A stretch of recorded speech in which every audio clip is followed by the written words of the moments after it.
பிஸ்மில்லாஹிர் ரஹ்மானிர் ரஹீம். எல்லா புகழும் அல்லாஹுக்கே. ஒரு வெள்ளிக்கிழமை காலை அயான் தூங்கிக்கிட்டு இருந்தான். முதல்ல என்ன பண்ணான் தெரியுமா?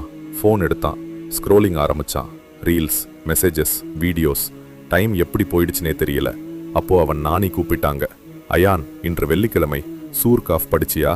அயான் சிரிச்சிட்டு சொன்னான், நானி அப்புறம் படிக்கிறேன். ஆனா அந்த அப்புறம் வந்ததே இல்லை. அந்த மாலை அயான் நண்பர்களோட வெளியே போனான். இரவு வீட்டுக்கு வரும்போது திடீர்னு பவர் கட். எங்கும் இருட்டு, லைட் இல்ல, சிக்னல் இல்ல. அயான் மனசுல ஒரு பயம். அவன் நண்பன் ஜோக்கா சொன்னான், டா, தஜ்ஜால் டைம் மாதிரி இருக்கு. அவர்கள் சிரிச்சாங்க. ஆனா அயான் மட்டும் சிரிக்கல. அவன் மனசுக்குள் ஒரு ஹதீஸ் நினைவுக்கு வந்தது. யாராவது வெள்ளிக்கிழமை சூர்காஃப் படித்தால் அந்த வெள்ளியிலிருந்து அடுத்த வெள்ளி வரை அவனுக்கு ஒளி கிடைக்கும். இப்போ அவன் இருட்டுல நிக்கிறான். அந்த ஒளி இல்லாத மாதிரி உணர்ச்சி. அந்த இரவு அயான் தூங்க முடியல. அவன் யோசிக்க ஆரம்பிச்சான். நபி ஸல்லல்லாஹு அலைஹி வஸல்லம் ஏன் சூர்காஃப் படிக்க சொன்னாங்க? இதுல என்ன ரகசியம் இருக்கு? அடுத்த நாள் காலை அவன் நானியிடம் கேட்டான், நானி, சூர்காஃப் கதை சொல்லுங்க. நானி சிரிச்சாங்க. நானி சொல்லும் உண்மை. சூர்காஃப்ல 4 பெரிய கதைகள் இருக்கு. அவை நம்ம வாழ்க்கைக்கு பெரிய பாடம் கற்பிக்கும். 1. குகை இளைஞர்கள். சில இளைஞர்கள் அல்லாவை மட்டும் நம்பினாங்க. உலகம் அவர்களை எதிர்த்தது. அவர்கள் ஒரு குகைக்குள் ஒளிஞ்சாங்க.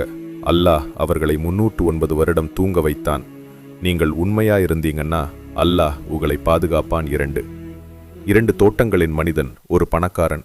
அவன் தன் செல்வத்தையே நம்பினான். அல்லாவை மறந்தான். ஒரு நாளில் அவன் தோட்டம் முழுக்க அழிந்தது. செல்வம் நிலைத்ததல்ல, அல்லாஹ் தான் உண்மையான பாதுகாப்பு. 3. மூசா அலை மற்றும் கித்ரலை. மூசா அலை அறிவை தேடி போனார். கித்ரலை சில விசித்திரமான செயல்கள் செய்தார். ஒரு படகை சேதப்படுத்தினார். ஒரு சுவரை சரி செய்தார். மூசா அலை புரியல. ஆனா கடைசியில் தெரிஞ்சது, எல்லாமே அல்லாவின் திட்டம்.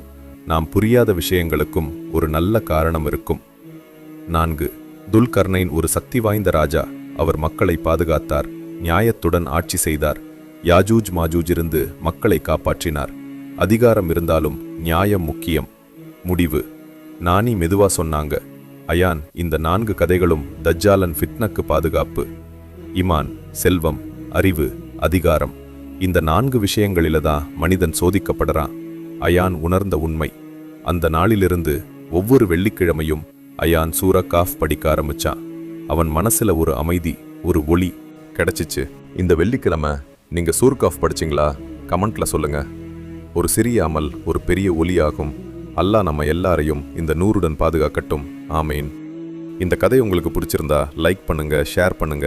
மறக்காம நம்ம இஸ்லாமிக் பேத் தமிழ் சேனலை சப்ஸ்கிரைப் பண்ணுங்க. அஸ்ஸலாமு அலைக்கும் வரஹ்மத்துல்லாஹி வபரகாத்துஹு.